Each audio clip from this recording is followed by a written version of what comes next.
welcome to IDDTalks. My name is Anastasia Lavrina. Today our guest is Klaus Jurgens, Director of Economyfirst Limited London. Welcome to IDDTalks. Pleasure. Thank you very much. So, how would you describe the current geopolitical climate in the South Caucasus region, especially between Azerbaijan and Armenia? Well, I seriously hope that all remaining obstacles between those two fine countries, we have to be honest, we have to sometimes build a bridge to Armenia as well. They do mistakes and they are still not fully on board. But I think Azerbaijan is doing everything in the right way. And sometimes it needs a little push, in particular, to make sure that it's not only about the bilateral relations, but Armenia would greatly benefit from a long-term peaceful cooperation, and not only bringing peace and prosperity to the people in one country, but to both, and at the same time to the entire region. Can you imagine, Anastasia, if energy becomes a topic and Azerbaijan is leading the way? We just finished COP29 and the legacy is being built, not like all the other COPs basically forgotten. Now, it's two countries who have to do the first step. Azerbaijan did it, now it is Armenia's. The ball is in Armenia's court. But think about a kind of regional cooperation, a kind of smaller internal market, not copying from the European Union, but just using the term and then expanding it to a number of other countries. It would bring employment, safe and clean and green energy, and it would bring ultimately peace and prosperity to an entire region. As I've said, Azerbaijan did everything your fine nation could. Now the ball is solidly in Armenia's court, as we say in English, and I hope they will accept the offer and come back to the table and say, yes, in politics you make mistakes. Sometimes this is human nature, but mistakes should not be repeated.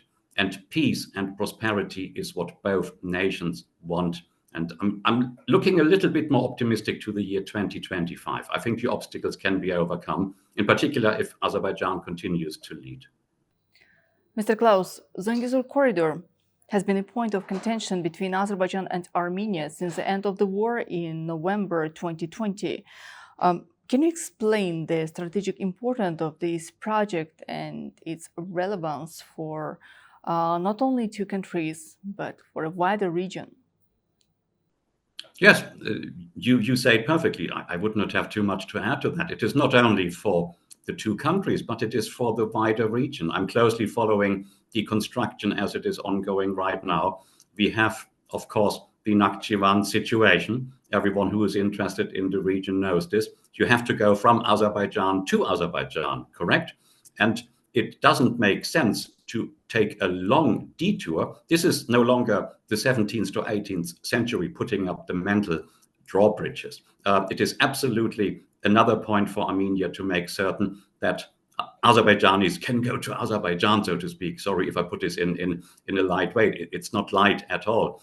And this will again have huge positive implications for the entire region. Can you imagine transport? Can you imagine civil society? Can you imagine anything, goods, and again, energy? So the Zangezur corridor is of absolutely vital importance. This is perhaps why some others would say, better wait a little bit. Is it really necessary? No, this moment in time has passed. It will happen. It is going to happen, and it will be good for the entire region. Now then add other transport corridors. Only today, just a few hours ago, I took a look at a publication from the Alpine Caucasus Society, I believe, in cooperation with the Air Center, if I'm not mistaken, or at least copied in a positive sense, not copied, but commented upon by your fine Air Center in Baku. And this is all about the middle corridor. Now, even the Zangezur corridor can become part of a wider corridor, not ending in Nakhchivan. But can you imagine what will happen if travel is possible, if there are no more obstacles? And then you look south, you look north, you look east, you look west. I think it will be another very positive step. And as I said, I'm following the ongoing construction very, very carefully.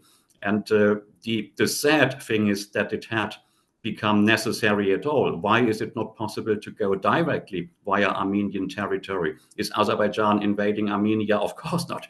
Where is the danger? Even this could become part of an internal market scenario. You have faster transport routes, more transport for goods, for people, and everything can actually end very well. So it is not just a corridor, another corridor. No, it can become the blueprint for this entire small internal market I've mentioned before. At least I hope so. Azerbaijan and Armenia view Zangezur corridor differently. So what are the chances of a negotiated settlement that includes the opening of the corridor? I think talk about nation-state branding and nation-state building. There must be someone in Armenia, and I'm pretty much sure actually more than one, who realizes we have a new geopolitical situation. And what was perhaps right from Armenian side, not from the other, but according to them years and decades ago, definitely is no longer the right thing to do. So if in Armenia a kind of reflection period is starting, what do we really want to achieve for us and the region and for our children? And how can we do this not against Azerbaijan, but with Azerbaijan? I think the big beneficiary as well is not only one country, but both. And I would call it realpolitik.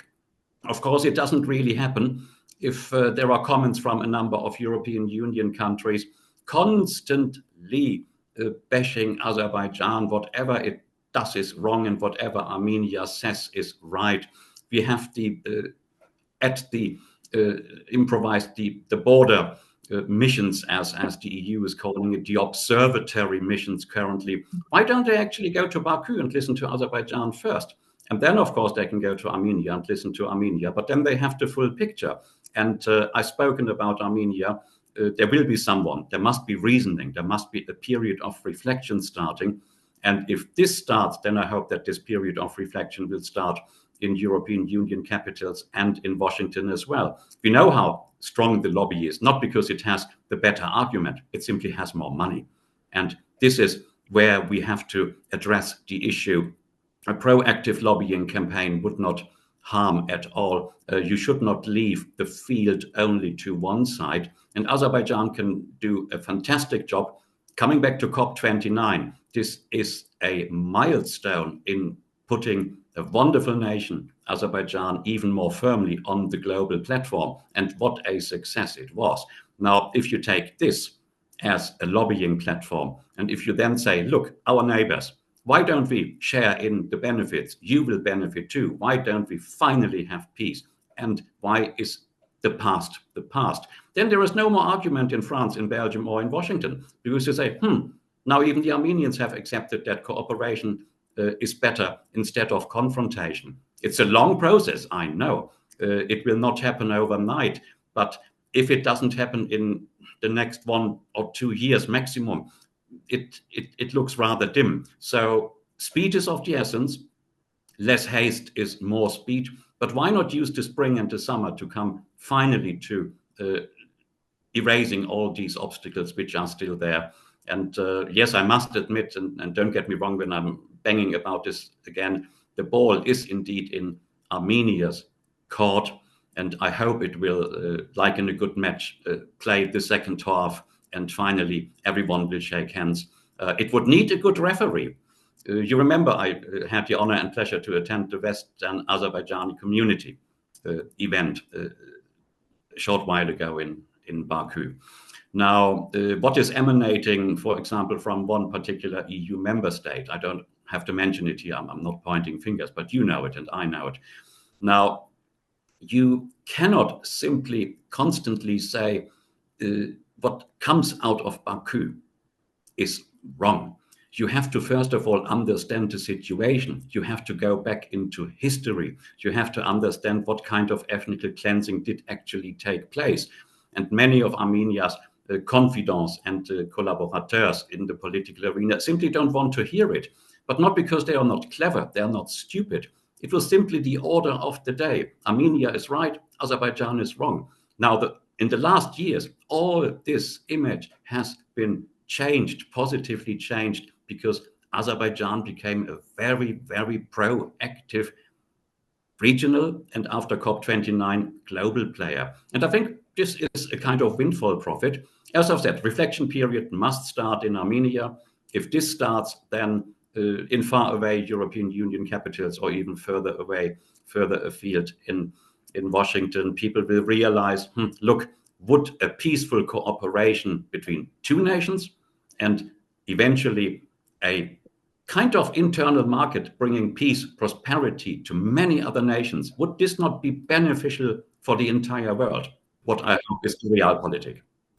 Azerbaijan and Iran have quite complicated relationship, but it seems now the situation is changing. How would you describe their current diplomatic ties between the two countries in the region, particularly in the light of the latest geopolitical tensions in the region? Well, this brings me back to the same point, realpolitik. Think about a country like Iran. Iran is trying to be sanctioned, sidelined, declared a pariah state by a number of other nations, constantly, again, being put into a negative spotlight. But what they do not understand is, if you want to cooperate with a nation like Iran, it's not a carrot and stick approach. You have to understand their geopolitical worries. You have to understand their economic situation.